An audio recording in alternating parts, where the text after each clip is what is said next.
네, 다음으로는 영국과 유로존 상황 살펴보기 위해 안선화 통신원 연결해 봅니다.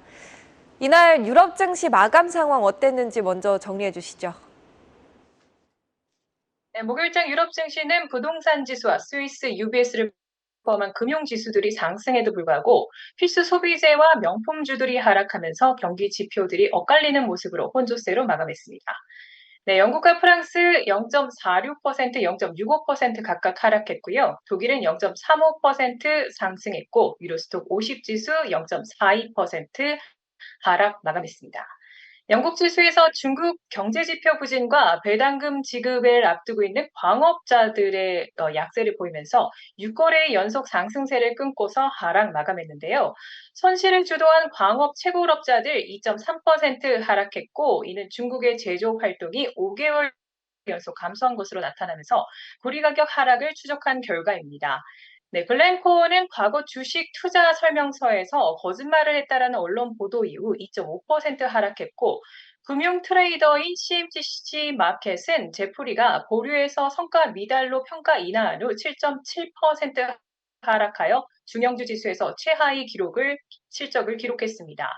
네, 온라인 패션 판매 업체 부후는 영국 스포츠웨어 그룹인 프레이저스의 지분을 늘리면서 주가가 7.5% 상승했고요. 영국 사이버 보안 회사 다크트레이스는 제프리스가 목표 주가를 올린 후 2.6% 상승했습니다. 네, 유로존 인플레이션은 이달 안에 안정적으로 유지가 되었지만 기본 물가 상승률은 예상대로 하락했고, 과거 기업 활동에 대한 데이터는 경제 전망이 어두워지고 있음을 나타내고 있습니다. 주요 데이터 포인트 중 독일의 별도 수치에서 8월 실업률은 예상보다 많이 상승한 반면 7월 소비 판매는 예상외로 감소했습니다. 관광 관련 부분의 압력이 가라앉고 여행 보조금으로 인해 기저효과가 적용됨에 따라 핵심 서비스 인플레이션이 정점을 지났을 수도 있다라고 골드만삭스 자산관리 글로벌 매크로 전문가인 그룹 프릿길이 전합니다. 네, 유로존 지수에서 스위스 은행 UBS 그룹이 라이벌인 크레딧 스위스를 인수한 후 6.1% 상승하여 2008년 이후 최고치를 기록했고요. 광범위한 금융지수들이 1.5% 상승해서 한 달 만에 최고치를 기록했고, 금리에 민감한 부동산 주식도 1.6% 상승한 반면 유로존 채권 수익률은 블록의 인플레이션 데이터가 혼합된 그림을 보여준 후 한 주 만에 최저치로 떨어졌습니다. 네, 프랑스 지수에서 몸 샴페인과 앱솔루트 보드카를 소유하고 있는 페르노 리카가 1분기 중국과 미국의 매출이 감소할 것이라고 경고한 후 6.7% 하락하여 식음료 부분에서 하락세를 이끌었고요. 루이비통과 에르메스 1, 2%대 하락 마감했고, 반면 통신 퍼포먼스, 텔리퍼포먼스와 유틸리티 회사 베올리아, 그리고 항공주 에어버스까지 모두 1, 2%대 상승 마감했습니다. 네, 영국 경제가 어려운 상황이 이어지는 가운데 식품과 필수품에 대한 보건 그리고 안전성 검역을 연기한다는 소식이 있던데요. 비용 부담 때문일까요? 이 어떤 상황인지 정리 좀 부탁드립니다.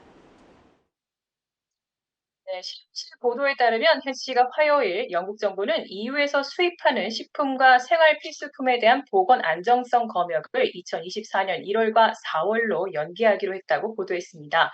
이는 식품 가격 상승과 생활 필수품 공급에 차질이 생길 것을 우려해서 내린 결정으로 2020년 1월 브렉시트 이후 3년 만에 5번째 연기입니다. 네. 영국 식품 생산업체들은 브렉시트 이후로 2021년 1월부터 EU로 수출하는 제품에 대해서 전면적인 국경 통제를 받아왔었고요. 이에 따라 영국에 들어오는 수입품에 대해서도 동시에 시행될 예정이었는데, 그렇지만 팬데믹의 여파로 연속적으로 검역이 연기되고 있었습니다. 따라서 10월 말에 도입될 예정이었던 고위험 식품과 중간위험 동식물 제품에 대해서 식품건강 인증은 2024년 1월로 미뤄질 예정이고요. 물리적 검사는 4월 말로 미뤄지면서 최종 통제인 안전 및 보안 신고는 10월로 연기가 되었습니다. 이번 영국의 식품 검역 연기 발표는 영국이 브렉시트 이후 여전히 공급난에 고군분투 중이라는 것을 시사하고 있는데요. 실제로 영국에서 소비되는 식품 공급의 28%를 차지하고 있는 EU의 수입품에 대해서 영국 당국의 국경 검사가 있을 시 또 다른 공급난이 전화될 수 있다라는 우려를 내비친 결과입니다. 영국의 7월 인플레이션은 6.8%로 둔화가 되었지만 서비스 비용은 임금 상승으로 인해서 더욱 비싸지고 있는데요. 영국 현지 산업 단체들은 국경검사 지원 발표에 대해서 환영의 뜻을 내비치고 있습니다. 콜드체인 연맹의 CEO 셰인 브레이너는 브렉시트 검문은 식품이 들어올 때마다 식품 가격 인플레이션을 부추길 것이기 때문에 검문을 오랫동안 미루는 것이 좋습니다라고 말했고요. 인플레이션 외에도 올해 초에 영국의 슈퍼마켓들은 주요 재배 지역의 기상 악화로 인해서 식품 수행량이 급감하자 일부 과일과 채소를 추가적으로 배급해야만 했습니다. 리시 수낙 총리는 올해 영국의 인플레이션을 약 5%로 줄이기로 약속하고 있습니다. 이상으로 한국경제TV 영국통신원 안선아였습니다.